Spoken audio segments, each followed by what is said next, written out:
Ça y est, ça marche. Bonsoir entité spectatrice. Je sais, vous vous attendiez à un nouvel épisode d'Historia. Mais l'égérie n'étant pas là, je me suis permis de prendre cette caméra le temps qu'il revienne. Si à travers lui vous avez la chance de parcourir des univers, j'aimerais, si vous le voulez bien, rester un peu plus terre à terre ou du moins à une échelle plus humaine, afin de faire un voyage plus introspectif. Et quand je dis introspectif, je ne parle pas forcément ensemble, mais accompagné, pour, dans une certaine mesure, sonder ce que nous avons de caché en nous. Si vous ne voyez pas de quoi je parle, je pense que cela est normal, car nous avons l'habitude de la repousser, de la nier, ou de la projeter à l'extérieur de nous comme une obscurité derrière une porte. Mais si je vous invitais ou vous demandais pour une fois d'ouvrir cette dernière pour voir ce qui pouvait se cacher juste derrière, auriez-vous peur de ce qui peut se trouver là, à vous observer depuis le tout début, vous regardant dans les tréfonds de votre esprit, espérant qu'une chose, soit courir en votre direction comme une haine incontournable, ou franchissant pas à pas de manière insidieuse comme un plaisir coupable, le freinant grâce aux chaînes de la culpabilité. Avertissement. Le voyage que vous vous apprêtez à entreprendre ne se fera pas sans mal. Âme sensible s'abstenir. Il n'y a jamais un seul trajet pour aller d'un point A à un point B, et un même point de départ n'inclut pas nécessairement un même point d'arrivée. Les aléas que l'on rencontre sur notre route ne sont pas toujours les mêmes et ne peuvent être déterminés à l'avance. Mais plus exactement, vous êtes-vous déjà demandé quel visage pouvait avoir le mal? Je veux dire, hormis la représentation du diable ou du démon, ne vous êtes-vous jamais demandé comment un être innocent avait pu se transformer en véritable monstre? La théorie philosophique qu'un être né pur est basée sur les pensées de Rousseau. Cette théorie ne fait pas consensus, comme toutes les théories sur le psychisme d'ailleurs. Si dans le temps, cet être cornu se cachait dans chaque velléité poussant au point final l'homme à la pire atrocité, ne vous êtes-vous jamais dit qu'en vérité, ce démon pouvait être vu dans un simple miroir? Balayez l'aspect surnaturel de votre esprit, car à l'heure où je vous parle, dans la nuit noire au son sourd de force poussant la surface de mes murs, je ne fais pas allusion à des puissances surnaturelles, mais bien à l'être tapi dans l'ombre qui repose en chacun de vous. Si le mal avait un visage, il revêt dans cette expérience en effet le vôtre, mais bien entendu, pour se manifester, certaines conditions se doivent d'être remplies pour que cette créature se libère du caveau, afin de revêtir votre peau en balayant ce qu'il y a de plus beau en vous, votre humanité. Pour être plus clair, perdons-nous si vous le voulez bien, vous et moi, au sein d'esprits corrompus par le prisme de la fiction ou du réel, pour essayer de tenter de déterminer comment d'un être pur, un monstre peut-il grandir jusqu'à le dénaturer, le poussant aux pires atrocités.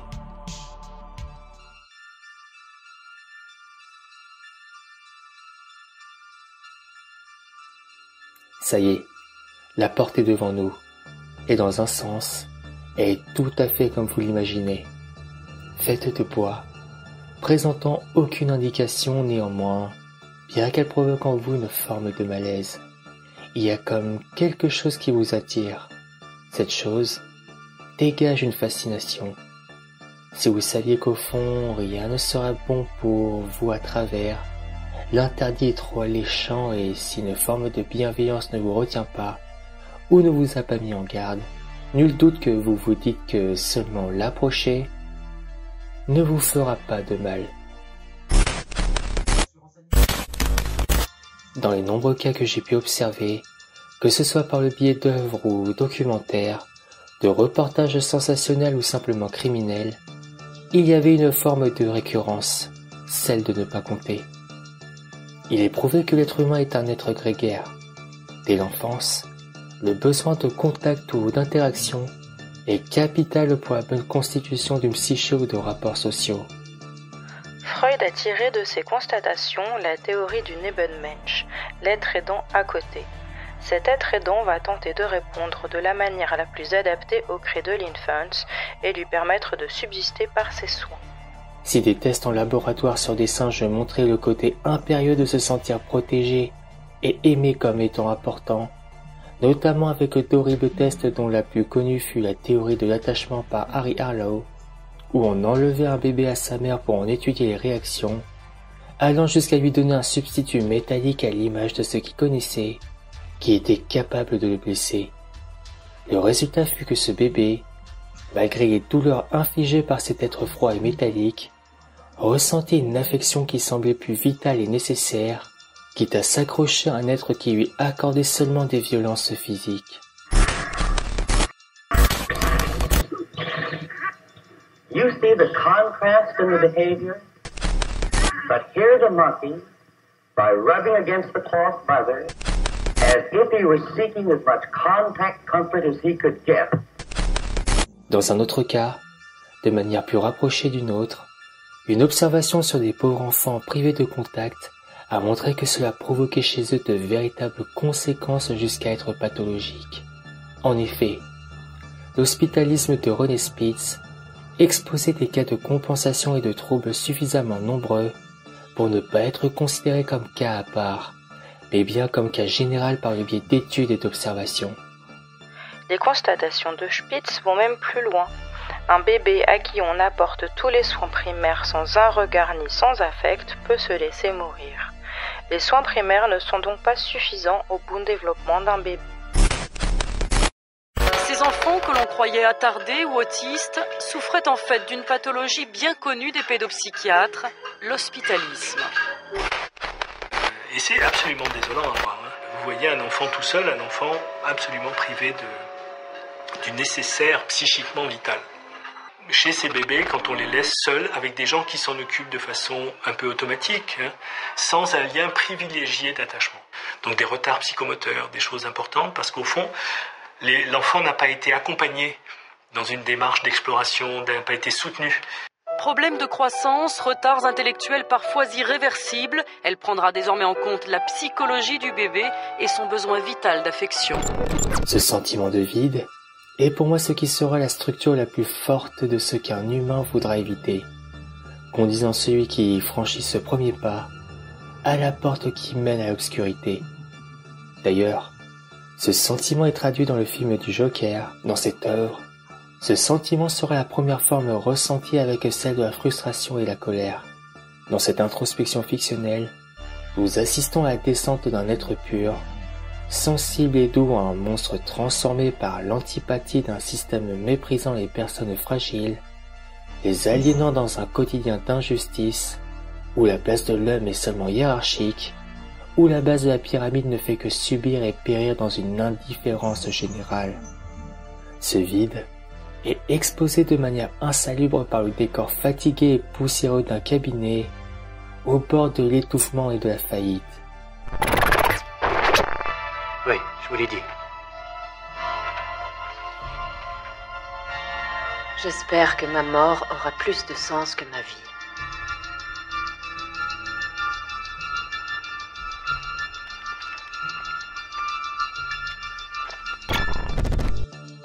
D'ailleurs, ce contexte me rappelle cette citation qui peut influencer ce propos. L'enfer est dans un cœur vide. Comme nous avons pu le voir, ce vide est selon moi le point de départ qui nous guide vers cette porte.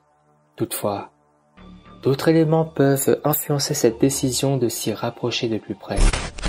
Si les bébés compensaient par des gestes répétés d'affection, pour tenter de remplir ce trou béant en eux, l'enfant ou celui qui était à devenir se voyait par ignorance ou par délaissement en proie à des expériences qui pouvaient être autodestructrices, si ces dernières n'étaient pas limitées ou contrôlées par la bienveillance de leur aîné.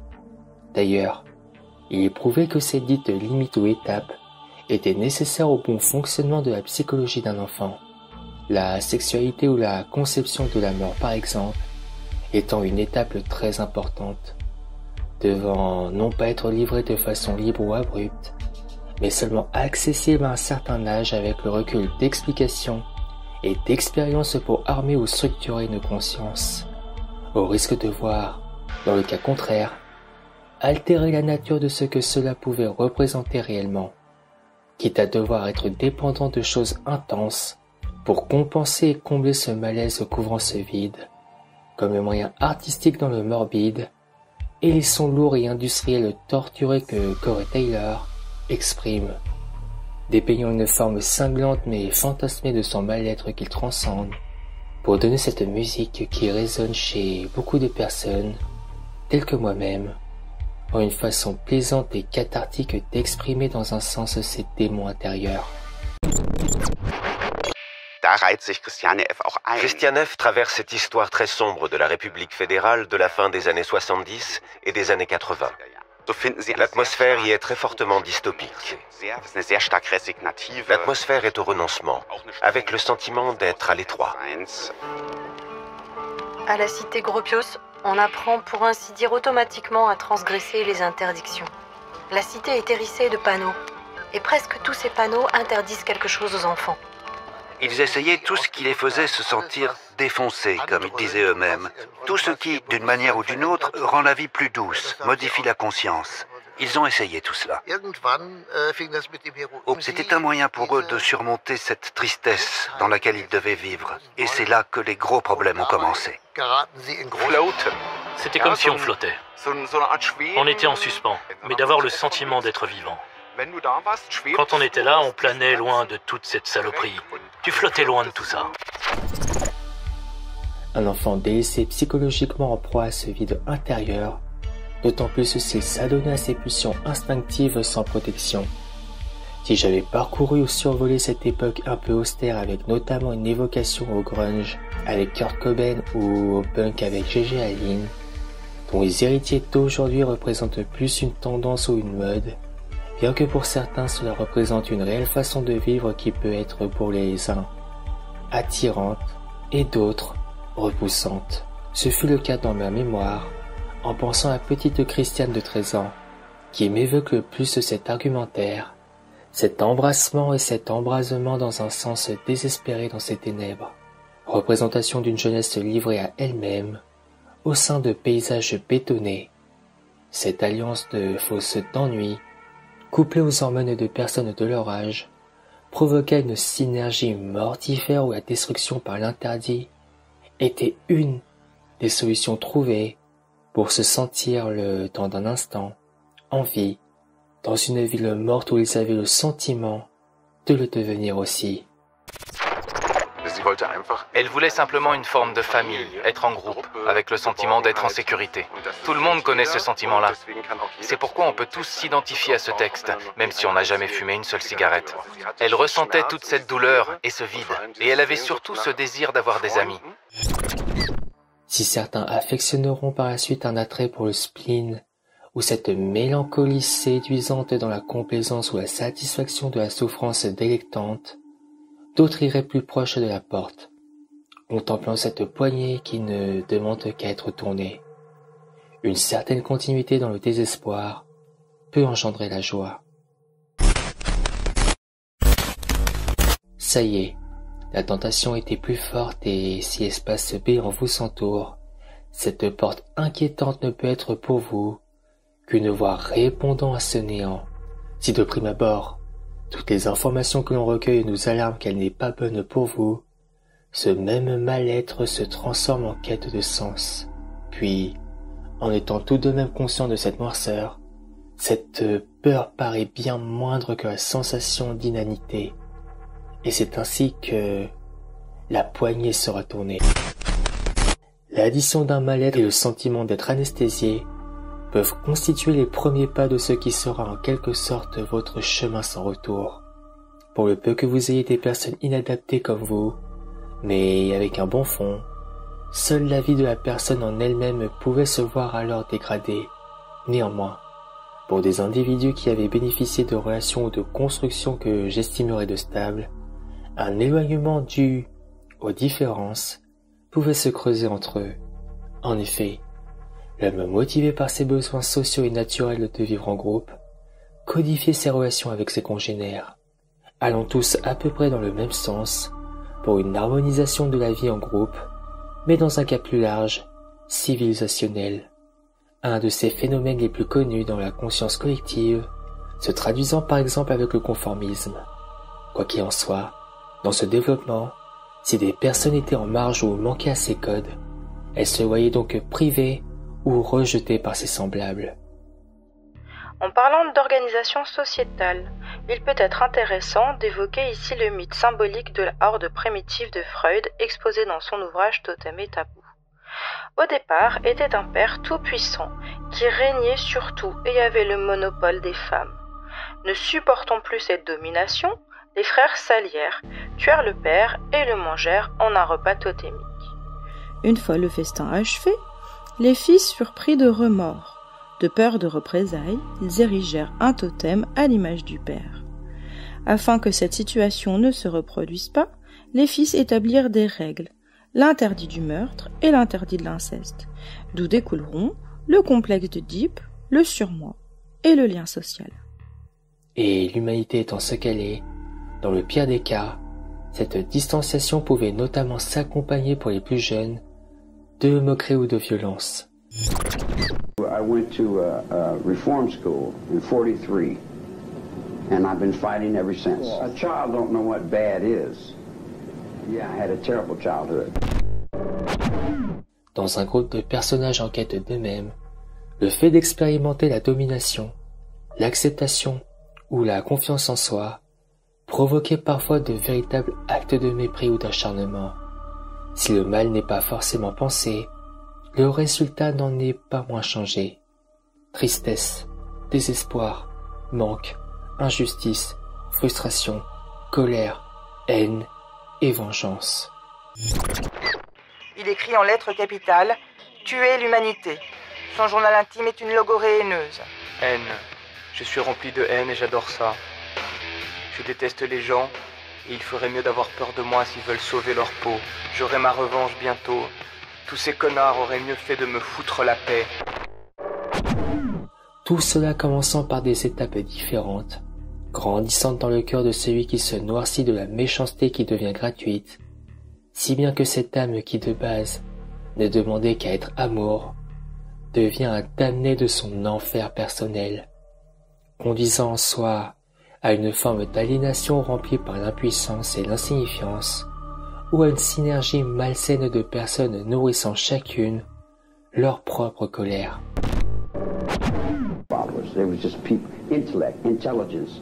There were people, intelligent life forms, and there was a bunch of kids who were working out their problems for that particular time, and each had to do what they felt they had to do for the problems that they were working on, which really had nothing basically to do with me. But all the kids, they would come to me and say, we got no place to go. And I'd say, well, I got no place to go. You know, so they were throwaway kids, and I was a throwaway kid. Le comportement criminel trouve le plus souvent son origine dans une frustration, un manque d'affection. La porte devient alors ouverte.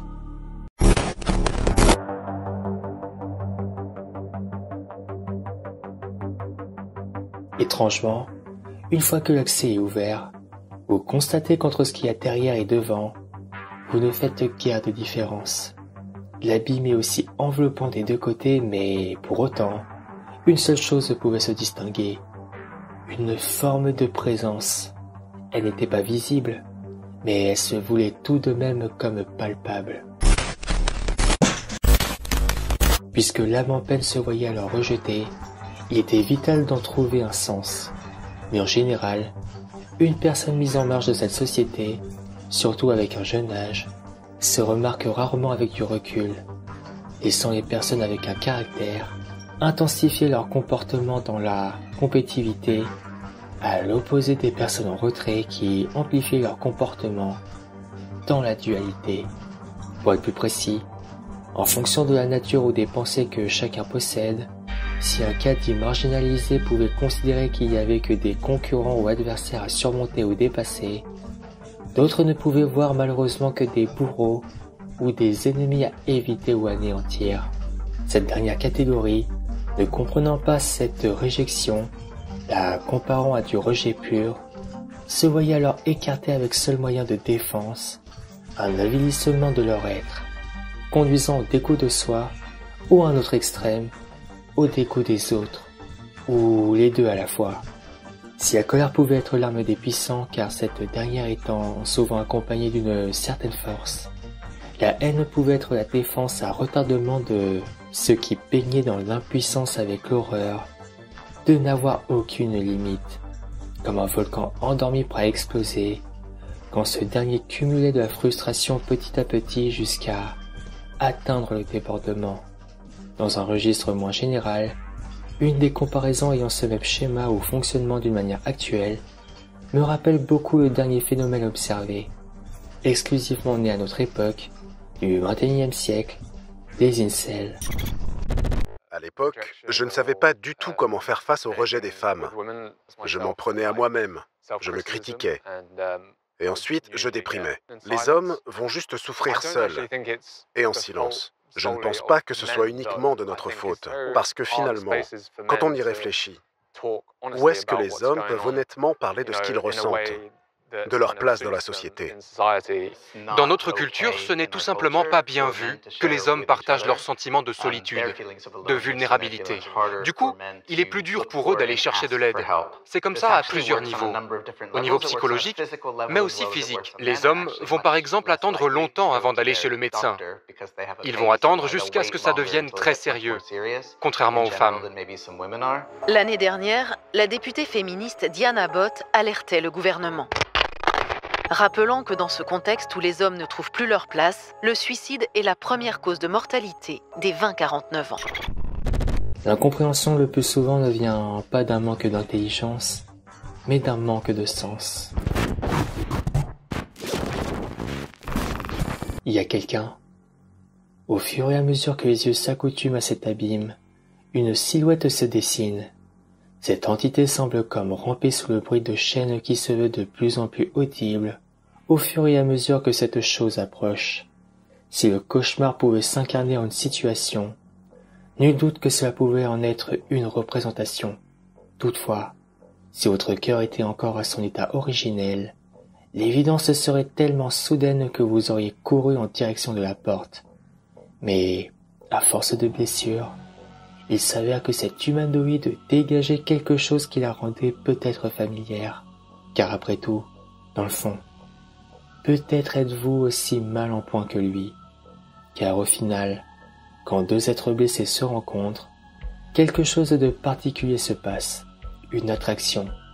Cette dernière pouvait alors s'immiscer pour faire tisser dans un certain cas une toile dont les échanges ne faisaient que dans un sens combler maladroitement ce vide, mais dans certains cas, malheureusement, former un piège pour les emprisonner dans ce filet tendu par eux-mêmes. En effet, je pense ne rien vous apprendre, mais dans chaque enquête ou reportage, mais aussi dans chaque film d'horreur ou thriller, l'élément insidieux d'un cheminement malsain provenait en général toujours d'une même source. Le repli sur soi, inscrivant l'antagoniste ou le futur coupable dans une exploration parfois morbide de lui-même. Si chez les psychopathes que l'on a catégorisés comme tels, elles se voulaient dans leur nature, les sociopathes quant à eux, étaient d'une manière fataliste condamnés par des circonstances à le devenir. Mais peu importe l'occurrence, les informations initiales qui revenaient dans toutes les bouches étaient, approximativement ceci. C'était un enfant assez seul, discret. Il ne se mélangeait pas et ne parlait presque pas. Il était gentil mais désintéressé et en retrait des autres. En classe, Dahmer est un étudiant modèle. Il était poli avec les adultes et il était toujours bien habillé. Il faisait ses travaux et quand il voulait, il était un très bon étudiant. Il était capable de politesse et de déférence quand il s'adressait aux professeurs. En réalité, Dahmer est en train d'apprendre comment duper les autorités. Et avec le temps, il est de moins en moins intéressé par les études. Personne ne savait ce qui se passait dans sa tête. Il ne se confiait à personne. Il n'avait aucun ami intime. À mesure que nous vieillissions à l'école secondaire, il s'est vraiment distancé de toute forme de vie sociale. Il ne se liait pas aux gens et il n'avait pas vraiment de relation avec eux. Quand on ne parle plus à personne de cette façon, on ne peut pas communiquer ses sentiments et tout reste en dedans. On se réfugie dans un monde de fantasmes qui, avec le temps, finissent par sembler réels. Jeffrey Dahmer en est rendu là. Il va bientôt obtenir son diplôme d'études secondaires et assassiné sa première victime. Comme nous avions pu le constater par différents prismes, notamment par celui de l'abandon, le rejet ou l'indifférence, l'isolement pouvait bien affecter la santé mentale et physique de l'individu qui en subissait les effets. La personne qui en souffrait alors pouvait devenir moins active, ce qui pouvait créer un déconditionnement à la fois sur le plan physique, mental, mais aussi social. Cette solitude, ou du moins cet isolement, voulu ou forcé, pouvait augmenter également le risque de troubles mentaux courants, comme la dépression, l'anxiété ou l'épuisement professionnel, et pour les éventualités plus juvéniles, de véritables traumatismes ou comportements autodestructeurs, si ce n'est dangereux par manque de repères et d'accumulation ou détérioration de psyché ou psychologie détruite. La solitude vivifie, l'isolement tue. Seul mais à deux, vous voilà en train de converser avec la créature. Si de prime abord, vous n'êtes d'accord sur rien, cette dernière arrive par des raccourcis ou des arguments émotionnels ciblés à vous faire adopter son point de vue. À force d'échanges, vous commencez même à aller dans son sens et cette influence vous donne une première sensation d'être entendu sur ce qui vous entoure, car ces paroles arrivent à vous convaincre, remplaçant ce vide par une force abstraite mais brûlante, voire rassurante quelque part. Ainsi donc, un cap est franchi. Les personnes qui avaient l'impression d'être rejetées d'un monde qui ne comprenait pas, transformaient ou travestissaient leur rapport au réel avec une logique que seuls eux codifiaient, les rendant à la fois pour la plupart bizarres, voire marginales. La compréhension, la lecture du monde n'est plus celle du commun des mortels. Ce qui peut vous paraître logique ne l'est plus. Le registre symbolique est aboli. Votre rapport à la loi n'est plus le même et la menace d'une punition ne vous arrête plus. Plus rien ne vous donne de limite à l'assouvissement de vos pulsions les plus sombres. N'ayant aucun support ou connecteur logique, ces personnes rejetées et perdues instaurent donc une forme propre et subjective de la vie, influencée par l'isolement, la frustration, mais aussi la haine. And so what's the difference in you and me then? Because you don't know how to survive. You're weak. You have emotions. You play little games with your mind. You chase your tail. First of all, my mother was a prostitute. And she lived in the street. So you can't very well say that I pimped my mother when she gave me some milk. You see what I'm saying? In other words, I was raised in that alley. That alley is where I live. I live in the street. I live where it's rough, and it's tough, and it's hard. Nobody gave me nothing. Everything I got, I had to bite for it and scratch for it.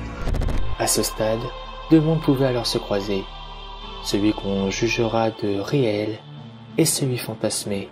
De ceux qui en étaient à l'origine, s'instauraient en général en position dominante d'un monde qui était perdu et dans leur vision, éclaircissaient les dysfonctionnements, justifiant leur existence non plus comme parias, mais de personnes éclairées ou de puissants en se voyant éveillés au réel enjeu de ce monde.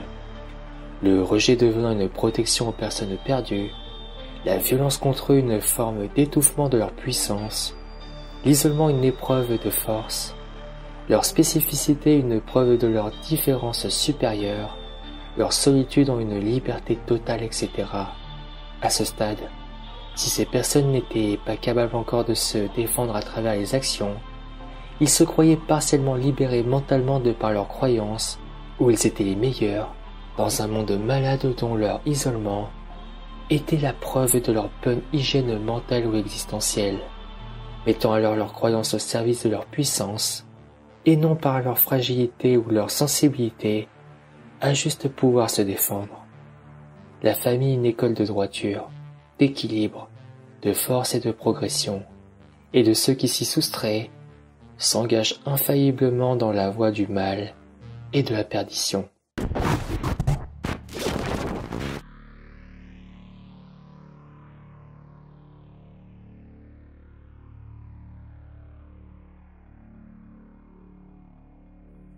À force de discussion, vous sentez votre conscience comme se remplir d'une complaisance. Si de prime abord la créature vous rebute, vous commencez à ressentir que ses intentions allaient dans votre sens. Il n'est peut-être pas regardable, mais ce dernier semble fournir une forme de force, si bien que vous commencez à l'apprécier. À ce stade, vous voilà assis avec lui. Il n'est plus effrayant, mais rassurant comme si vous étiez à ses yeux, non pas une proie, mais un animal lui étant semblable. Sans autant vous regrouper comme prédateur, vous sentez que vous pouviez échanger avec lui, comme si en échange de donner des parts de vous-même, il les remplissait en force qui vous octroyait la capacité de faire ce que vous n'aviez pas le courage de faire sans lui. Ainsi donc, les personnes qui se croyaient rentrer en conflit avec leur être intérieur face à celui qui pensait être, commençaient à subir le premier inconfort de leurs fausses croyances. Car si dans un sens, ils se jugeaient prêts à agir, ils ne savaient pas comment le faire. Cette dissonance amplifie donc un besoin de contrôle ou de domination qui se verra pulsionnel, si bien que la violence dans toutes leurs formes semble le moyen le plus direct et concret à leurs yeux. Les femmes m'ont dominé, et je n'aime pas être dominé. J'ai toujours eu plein de problèmes à la maison, et je n'étais pas assez fort pour me défendre et interdire que l'on profite de ma faiblesse, et qu'on se serve de moi. Je n'étais qu'un petit pleurnichard, alors que quand je tuais les femmes, je les dominais. J'expulsais ma rage pour un moment, et je pleurais, oui, je pleurais. Dans ce besoin de croire qu'ils doivent regagner leur place, où seuls eux ne comptent désormais, le bien n'est à leurs yeux qu'un concept ayant comme seul but de retenir les personnes prisonnières d'un monde qui les esclavagise, dans une forme de servitude ou dans un autre cas, un frein d'un besoin primal d'assouvir sa toute puissance ou domination à ses congénères en glorifiant son être, par la sensation d'être au-dessus des autres, peu importe la manière.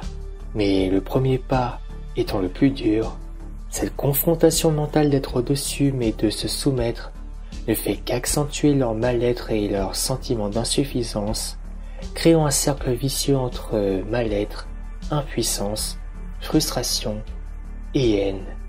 Le sentiment d'inutilité et d'impuissance conduit à la révolte. Le temps passe, et voilà que vous avez comme adopté ce que vous appelez à présent votre compagnon. D'ailleurs, il n'est plus à l'image de vos premières impressions.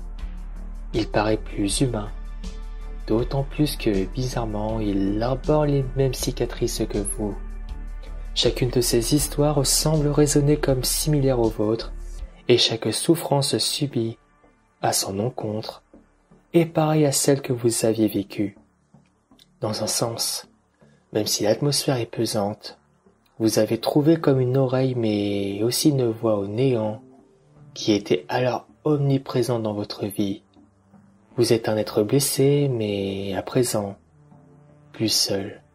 Pendant un moment de mutisme sur une mélancolie d'un passé douloureux et un présent sombre, l'être enchaîné vous propose une solution, celle de reprendre votre vie en main par la voie qui, selon lui, nous n'avions pas le courage de faire par nous-mêmes. À ce moment, nous avions peur, mais ce dernier nous rassure que, dans un monde qui nous est hostile, cette action est une défense naturelle et une vengeance légitime. Le marché semblant de prime abord correct, il nous promet d'effacer notre faiblesse en la comblant par la force du mal nécessaire grâce à lui. En effet, les personnes qui ont été diagnostiquées parlent en général tous d'un passé douloureux ou difficile. Si leurs actions sont à première vue monstrueuses, la plupart les justifiaient ou les expliquaient par une enfance difficile, où leur innocence ou leur conscience fut détériorée ou détruite, à la suite de successions de violences verbales et physiques, d'un contexte familial déstructuré à une scolarisation pénible ou une socialisation catastrophique. Une des causes est souvent celle de la violence qui a détruit la construction classique qu'un individu doit avoir pour continuer une vie stable et saine. Ces comportements à leur égard inscrivent dans leur conscience un rapport faussé à l'individu qui voit alors les rapports aux autres à éviter ou distantes, de peur d'être violenté ou malheureux, des sévices ou humiliations qui se verront indélébiles dans leur esprit jusqu'à devenir une peur, jusqu'à qu'elle se transforme en humeur, qui se suivra par une modification du comportement pour terminer par un trait de personnalité, par des traumatismes que seul un professionnel pourra aider à se débarrasser, pour le peu que ce dernier soit identifié et conscient d'être soigné, sous peine de la répéter comme moyen de réponse directe pour les personnes se sentant submergées ou acculées par chaque agressivité à leur rencontre, propageant une sorte de poisson rempli de haine dans une société où chacun doit vivre en bonne entente avec les autres. S'il te plaît, qu'il ne m'arrive rien. Prends soin de moi, je t'en prie. Je vais tuer tous ces connards. On me l'a tué. Orphelin, tiraillé entre son désespoir et son désir de vengeance, Mecha s'est totalement livré à lui-même. Il se demande encore qui a tué sa mère. Ce quartier est dangereux, c'est pour ça que j'ouvre une mitraillette. Avec ça, on peut tuer 20 à 30 personnes d'un seul coup. Parce que la loi colombienne interdit de mettre les mineurs en prison, les narcotrafiquants font appel à ces gamins pour liquider leurs rivaux. Pour quelques milliers de pesos, ils sont prêts à tous les crimes. Lui, c'est El Flaco. Il prépare l'arme avec laquelle il doit exécuter son contrat de la journée. Il doit tuer un homme. Pourquoi? Comment? Il n'en dira rien. Il est resté assis là où nous étions sous les gradins. Comme ça, assis. Devant vous? Ouais. Le sang avait coulé par ici. Nous étions tous ici. Ensuite, nous avons crié « Toutis, Toutis », puis nous l'avons emmené dehors. Il tuait et volait comme nous. Il est mort comme il voulait. Il avait dit que personne ne le tuerait, qu'il le ferait lui-même et puis il s'est donné la mort. Il nous manque beaucoup. Parfois, il faut prier. On n'est pas vraiment des démons. Et la violence, c'est comme le reste. Plus on s'y adonne, plus on s'y habitue. Il y a toujours de la violence dans la pensée qu'on a d'être supérieur aux autres. Il y a toujours de la violence lorsqu'on s'octroie des droits sur les plus faibles. La proposition est faite, mais vous êtes encore réticent. Mais soudainement, l'humanoïde se lève en vous regardant sévèrement, vous rappelant les horreurs que vous avez vécues. Si cela ne vous fait pas plaisir, ces mots sont employés de telle manière qu'ils semblent les avoir vécus aussi clairement que vous. Étrangement, vous n'avez pas peur, car vous n'aviez plus un ennemi à ce moment en face, mais comme un compagnon qui semble vouloir comme réellement vous aider, avec la rage que vous pensez mériter de devoir éprouver. À force de souvenirs et de paroles qu'il utilise comme étant le reflet de la réalité, il vous noie de toute la violence que vous avez subie, si bien que vos plaies, ainsi que les siennes, semblent se réouvrir comme jumelles. Si vous souffrez, vous constatez qu'il souffre avec vous. Comme évoqué précédemment, toute l'accumulation des étapes présentées ont eu comme résultante de renforcer l'insécurité de ces personnes, de leurs blessures ou déchirures intérieures. Une partie d'eux semble morte et si l'autre est encore en vie, elle se fragmentait entre le passé et l'anesthésie d'une réalité qu'ils n'arrivaient plus à gérer, de par les mésaventures ou atrocités dont ils ont été victimes. En cet instant, vivre une vie normale est inenvisageable, au point qu'une défense s'est alors formée pour les protéger d'un monde qu'ils avaient alors identifié comme douloureux et menaçant.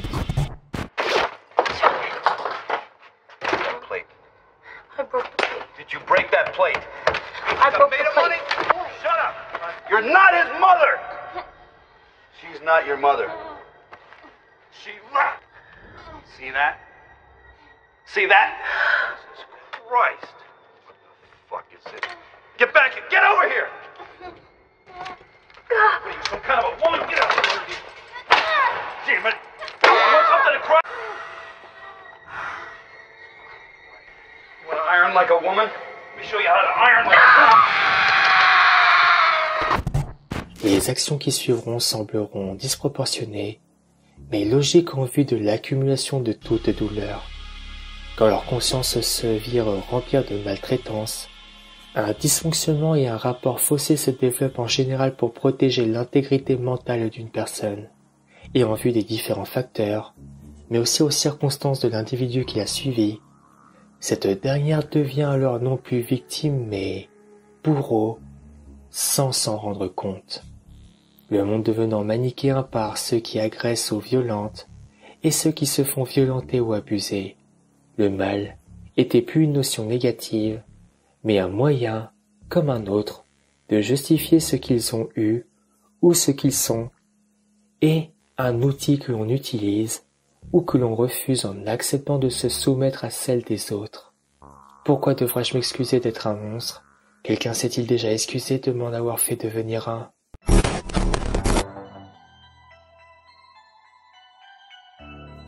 À force de cris et de remises en question, vous n'aviez pas remarqué que l'humanoïde était plus loin que ce que les chaînes ne pouvaient accorder. Mais dans le fond, c'était le cadet de vos soucis, car vous preniez pour chaque mot qu'il employait la gravité de chaque événement subi à votre encontre, si bien que vous renonciez à l'hésitation d'accepter son pouvoir. En effet, la douleur était tellement forte que par désespoir, vous acceptâtes la chose qu'il désirait tant, celui de lui laisser passer la porte à votre place. Dès lors, les chaînes qui le retenaient s'émiettèrent, mais à votre surprise, les voilà présents sur vos propres membres. La peur s'installa donc, et la rétraction se fit aussitôt.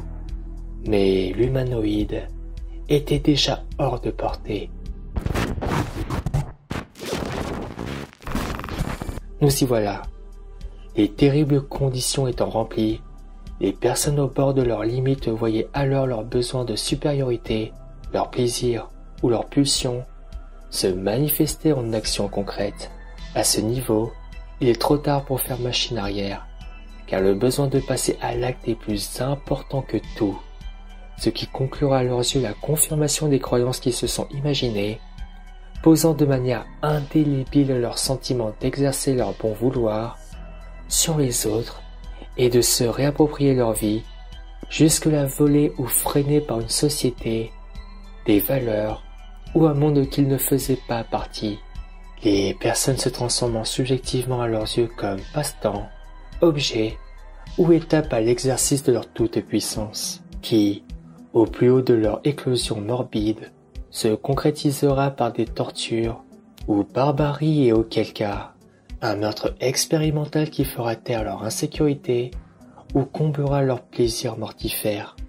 À noter que dans d'autres cas, cela amplifiera leur écho d'exercer tel Dieu la décision de vie ou de mort, ce qui est le cas pour des tueries de masse où ces derniers sont investis de leur croyance omnipotente en eux-mêmes ou une force supérieure à travers eux. Pourquoi avoir coupé les seins d'une victime? Pour faire quelque chose de différent. Elle était déjà morte. J'ai voulu faire quelque chose qui fasse sensation. Il faut avoir l'estomac bien accroché pour faire ça, non? C'est pas difficile, c'est juste un corps. Que ressentiez-vous en tuant ces femmes? Aucun sentiment. Pas de sentiment du tout. Rien. Rien du tout. J'ai oublié aussitôt. Comme si ça ne s'était jamais passé. Néanmoins, d'autres se verront emprunter ce chemin, non pas pour les raisons évoquées, mais par des violences qu'ils exerceront par le biais du mal nécessaire, causé par l'urgence, la détresse, le désespoir ou la peur, tout en gardant tout de même les notions de bien et de mal, qui se verra sacrifié pour quelque chose qui jugera de communément bonne, mais passant obligatoirement par le mal, ce qui jugera ou définiront comme droit, devoir ou nécessité.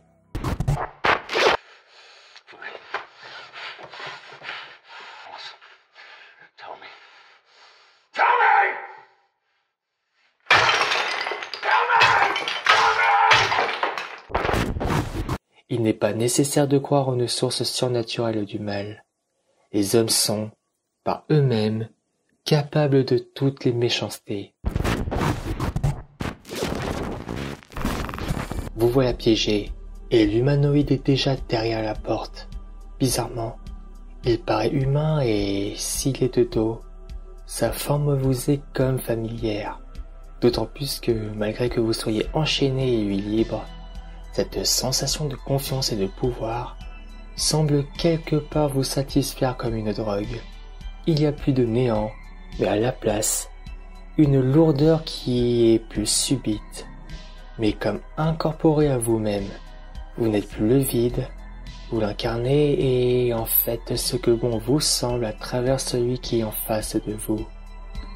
Quand l'expérience était concluante à leurs yeux, certains voyaient cela en une forme de confirmation de ce qu'ils pensaient jusque-là.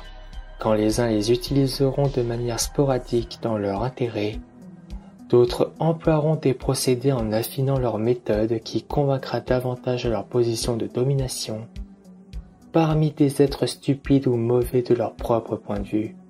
Si la plupart seront capables d'un réel sang-froid, d'autres laisseront libre cours à leurs bas instincts en évacuant directement leurs pulsions par des actes impulsifs ou spontanés sans penser aux conséquences.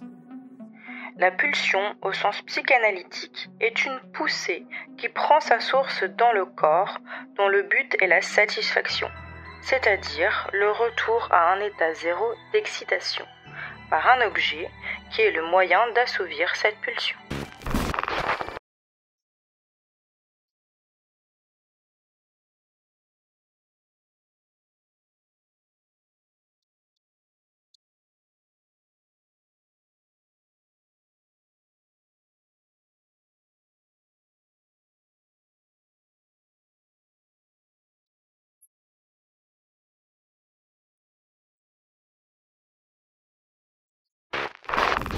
L'humanité à ce moment a disparu depuis longtemps. Les personnes qui causeront toutes ces horreurs seront convaincues du bien fondé de leur agissement ou affirmeront que dans la finalité, le bien et le mal est une notion relative pesant sur des humains qui ne réfléchissent pas par eux-mêmes. Si un rôle est donné, ils se voient dès lors comme un loup déguisé en mouton dans une bergerie.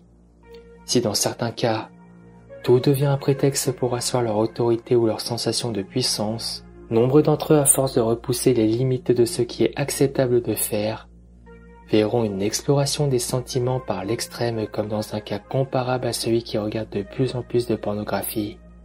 Si le temps leur est accordé, la barbarie sera quelque chose qui maintiendra plus longtemps leur sentiment de supériorité, et si prendre la vie est un acte pour eux de transcendant, un nombre choisira de franchir tous les tabous en s'appropriant d'une manière macabre leur existence en la dévorant ou souillant leurs cadavres, même si le choix de juste prendre un souvenir ou de l'imprimer en mémoire pour ne laisser que le moins de traces possible. Certains ont un tel besoin de reconnaissance, voyant leur meurtre crédité à d'autres, qu'ils finissent par se dénoncer, parfois à l'issue d'un jeu pervers, laissant à la police des traces les menant dans des impasses, puis finalement à eux. La fin de la route n'est pas nécessairement un soulagement, comme on pourrait le penser, mais une reconnaissance assouvie. Les prédateurs ne meurent jamais, contrairement aux victimes, parce qu'ils sont interchangeables. Une monstruosité se substitue à une autre, et on recommence. Aux nouvelles sensations que vous vivez, votre corps devient alors informe et maigrelet.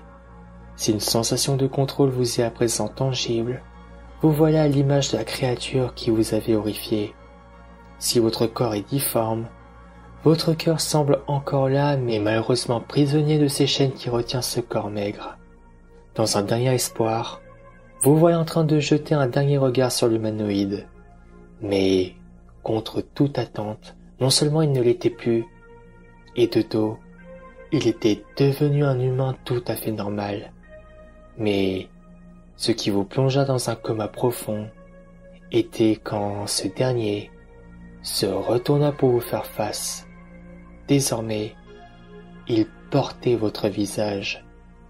Si les chaînes vous tiraient en arrière, Depuis sa position, voilà que l'être vous souriait et quand les liens commencèrent à vous tirer à l'opposé, il est d'ores et déjà trop tard, car l'obscurité sur ce qui était vous devint absolue, pendant que dans un silence narquois, votre double refermait la porte, laissant du sang s'échapper en son dessous, fluide qui sera dès lors le seul élément qui vous sera témoin du monde extérieur.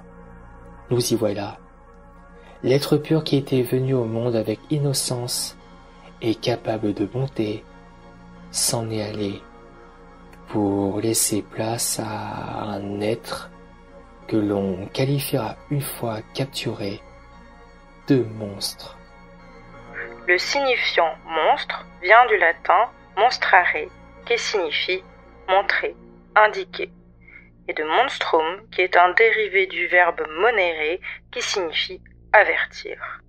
Étymologiquement, le terme n'est donc pas forcément péjoratif. Le monstre est ce qui est pointé du doigt, ce qui se montre et signe un écart avec la norme. Si en lui repose encore probablement une part d'humanité, elle se veut minime, car en dehors du cas du psychopathe, ce dernier sera tout de même capable d'humanité pour le peu que l'on arrive à susciter en lui l'être qu'il était au profit de celui qui est là. Toutefois, cela étant rare, les personnes baignant dans ce monde de par leur nature pathologique lourde seront fiers ou jubileront de leurs méfaits pour se protéger eux-mêmes ou bien par conviction d'avoir fait ce qu'il fallait faire vraiment. Toute cause, pour le peu qu'elle soit choisie, sera détournée pour justifier leurs crimes ou délits, de la liberté s'amalgamant au chaos, de l'amour se mélangeant à la haine, ou de la protection se travestissant en violence. Tout devient paradoxe, hormis le fait qu'ils exercent au nom de leur bon vouloir, si ce n'est tout simplement de prendre plaisir dans le simple fait d'infliger du mal, par vice ou plaisir malsain. Non, mais un jour il m'a confié qu'il avait suivi mon cas dans les magazines de faits divers. Il m'a dit qu'il avait tué 2 filles à Washington en copiant mon double meurtre. Je crois que c'était Ott et Naslund.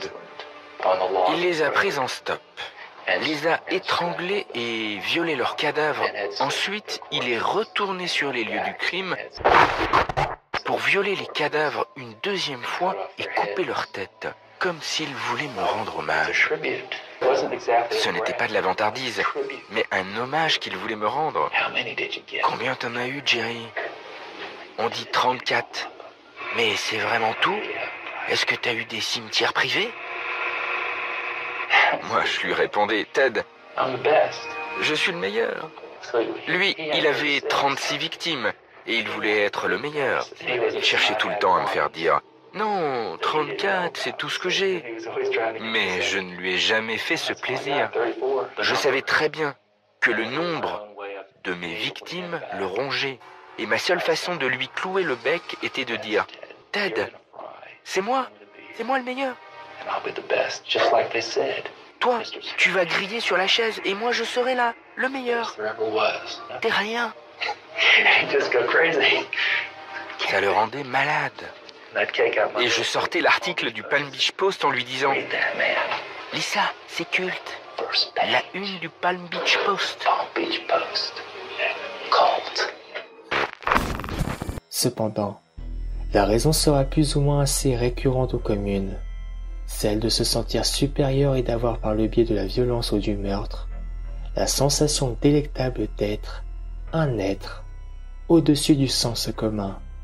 Si certains s'en satisferont de se l'affirmer mentalement, d'autres auront un besoin viscéral de le faire savoir en général par le biais d'énigmes, influençant leur sentiment de tout contrôler tant l'intérêt des personnes qui s'en intéressent prendront la peine de s'y impliquer. Lorsque la police interroge Ferrell, il se vante d'avoir commis les 2 terribles meurtres. Quand on prend une vie, on devient un dieu pendant une fraction de seconde. C'est ce que j'ai ressenti. Mais si j'étais un dieu, je ne serais pas ici. On peut très bien vénérer quelqu'un qui n'est pas du côté du bien. On peut même être conscient de cette noirceur. mais l'a préféré à la solitude.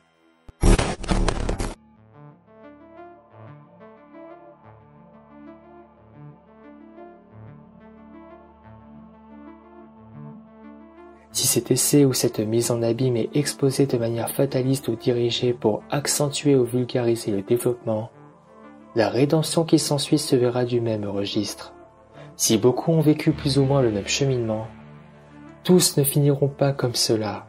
Certains se serviront de cette souffrance de façon cathartique pour transcender leur être, ou s'en inspireront de façon cathartique notamment par le biais de l'art, ou autre moyen d'expression d'une manière consciente ou non. Il y a aussi une notion de curseur dans la pathologie. La pathologie est plus ou moins installée, plus ou moins efficiente. Certains sujets transcendent leur souffrance et en font ce qu'on appelle un symptôme élevé au rang d'art qui maintient unie la subjectivité ainsi que les différents registres réels, imaginaires et symboliques. Si ce décrit trouveront un sens par la violence, d'autres, si ce n'est la plupart, se verraient juste s'isoler de manière plus forte dans un monde inoffensif, mais coupé un peu plus de la vie en général, créant une forme de bulle où plus aucun mal possible ne peut les atteindre, et transformant en être antisocial et froid, ou du moins réservé, s'entourant seulement de personnes aussi blessées qu'eux, pour combler néanmoins ce besoin humain de compagnie ou d'échange émotionnel et affectif. Mais heureusement, une part arrivera après une réalisation de soi ou à la bienveillance d'une rencontre, à se faire aider pour non pas effacer tout le passé, mais l'accepter et s'en libérer pour construire de nouveaux schémas ou perspectives qui leur permettent de soit vivre avec, ou d'une autre manière, revivre pour s'épanouir. I think you're in the mythic world, and myth is the realm of the unconscious. You know, masks and creatures and experiences that are very seemingly dark. You spoke up, but nobody really heard you. That's why the music's so loud. It's like this cacophony of sounds that has almost a war experience. Le retour de ce voyage fictif dans les abysses du psychisme ne sera pas de tout repos, ni ne se fera sans mal. Quelques questions se posent avant d'entamer ce voyage de retour. La rédemption est-elle toujours possible? Peut-on se racheter de nos pires atrocités? Peut-on vivre de manière décente en ayant une conscience pleine et entière de toutes les monstruosités que nous avons commises? Même si la pathologie et ce que l'on appelle la normalité font partie du même continuum, il faut garder à l'esprit que ne devient pas fou qui veut, et n'est pas normal qui veut non plus. Ici se montrent les limites du « quand on veut, on peut ». L'imagination permet bien souvent des retours en arrière, même si on n'efface jamais les expériences par lesquelles nous sommes passés. Vous vous réveillez comme d'un mauvais rêve, ou plutôt comme de votre pire cauchemar, tant vous vous demandez de votre cauchemar, ou de la réalité, lequel sera le plus facile à supporter. Vous reconnaissez pleinement, par le truchement d'on ne sait quel tour de passe-passe, que vos agissements n'étaient pas dignes de ce qui est acceptable par tout humain lambda, étaient en dehors de toute limite de la loi. Quel sentiment ressentez-vous que vous ne pouviez pas ressentir avant? La honte, l'humiliation, le remords, le regret, le dégoût, la culpabilité, l'empathie?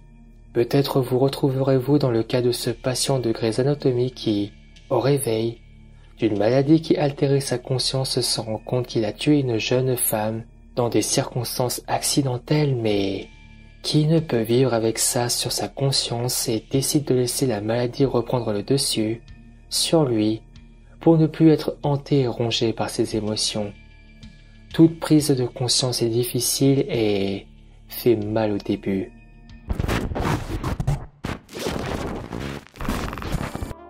Maintenant que la prise de conscience a eu lieu, que le choix de vivre avec toutes ces émotions, tout cet affect est pris, vous vous retrouvez malgré tout dans un état de détresse. Le voyage de retour se fera peut-être plus aisément avec de l'aide. Imaginez une rencontre, peu importe qui l'incarne, Un psy, un religieux, un ange, un autre monstre. Son psychisme vous fait écho. Elle sera votre Nebenmensch, votre être humain proche. Pour ce voyage de retour, elle sera à vos côtés pour tenter de répondre de la manière la plus adéquate possible à vos besoins, mais pas sans malentendu. C'est elle, lorsque vous étiez bébé, lorsque vous étiez un enfant, que vous n'aviez pas encore accès à la parole ni à l'intersubjectivité, qui répondait à vos appels comme elle le pouvait. Peut-être qu'aujourd'hui, elle ne sera pas incarnée par le même être humain, mais elle remplira cette fonction. Auriez-vous besoin de parler? Aurez-vous besoin de vous renfermer? Parler n'est pas toujours la solution. Parfois hémorragique, parfois trop grande source de jouissance. La parole peut résoudre bien des maux, mais certaines pièces de puzzle ne trouvent jamais leur place. Quelle issue pourrez-vous trouver à cet affect qui vous embarrasse? La meilleure serait possiblement ce qu'on appelle la sublimation. Redirigez cet affect douloureux vers une issue créatrice. Aimez-vous peindre, dessiner, écrire, faire de la musique? Tentez de faire ressurgir du beau de toute cette horreur à la manière de Baudelaire, quand sous sa plume naissait le poème « La charogne ». Après avoir arpenté les méandres de votre affect en compagnie de votre Nebenmensch, et trouvé une issue favorable à vos douloureux affects, il reste une étape importante. En ressentant l'empathie, la culpabilité, vous éprouverez probablement l'envie de vous faire pardonner. Dans ce cas, vous ne demandez pas pardon à quelqu'un dont vous n'avez que simplement marché sur le pied. Vous cherchez le pardon d'une de vos victimes, de sa famille. À quoi renoncerait-elle en vous accordant ce pardon? D'un point de vue émotionnel, cela signifie de renoncer à la colère à votre encontre, au désir de vengeance. Une autre question se pose aussi ici. Demander le pardon de sa victime est-il un acte égoïste? Pour qui demandez-vous pardon? Si ce n'est que pour vous seul, peut-être que votre faute vous paraîtra moins grave si ce pardon était accordé. Si tant est que vous l'obteniez, cela serait-il suffisant pour avancer de nouveau, pour reprendre le cours de votre vie? Malgré l'obtention de ce pardon, il se peut que le sentiment de culpabilité ne se dissipe pas. Il vous reste à vous pardonner vous-même. En ayant réussi à sublimer la plupart de vos affects négatifs, vous sera-t-il possible de renoncer à cette colère qui vous ronge? Est-ce une bonne idée? Ressentirez-vous le soulagement espéré? Il y a cependant toujours un reste. Le pardon n'est pas l'oubli. Les faits et leurs résultantes sont toujours présents. Votre voyage prend fin. Vous avez moins d'illusions dans vos bagages. Vous avez appris notamment que tout ce que l'on appelle monstrueux ou inhumain est malheureusement inhérent à l'être humain. Toute personne que l'on appelle le monstre est un être humain qui s'est défendu comme il pouvait de contingences de la vie, de sa vie. Si l'on en croit Rousseau, l'enfant était pur en venant au monde. Il fut corrompu par la société. Il s'agit en fait plutôt d'une question de choix inconscient. Quel choix avez-vous fait pour vous défendre de la vie en elle-même? Nous sommes faits de nos expériences et des solutions pour lesquelles nous avons opté face à elles, des choix conscients ou inconscients. Nous sommes aussi faits des expériences de nos aïeux, des non-dits, des mythes dans lesquels nous baignons, du tableau, du roman ou de la série dans laquelle nous nous inscrivons. Nous tentons tant bien que mal de ne faire qu'un avec tous les petits bouts qui nous composent, aussi disparates soient-ils, de leur donner du sens même quand il n'y en a pas. L'enjeu n'est donc finalement pas de redevenir humain, mais de revenir vous, après ce voyage abyssal, de retourner à vos occupations quotidiennes, comme quand on ferme un roman noir. On en ressort changé, mais cela change-t-il notre essence en tant que telle? Il n'existe pas de destinée écrite d'avance. Chaque sujet réagit comme il le peut aux aléas qu'il rencontre dans sa vie. Personne ne subit exactement les mêmes choses que son voisin, ni ne réagit de la même manière. Aucune théorie ne devrait précéder la clinique. En général, Ce n'est pas un seul fait, un seul événement traumatique rencontré qui fera se déclencher une pathologie, mais au moins 2 qui se font écho. Si l'on prend une fratrie de même mère et de même père qui grandit, nous allons imaginer dans des circonstances déplorables. Chaque frère et sœur ne suivra pas nécessairement la même voie, le même chemin. Il se peut que certains s'en sortent bien et d'autres non.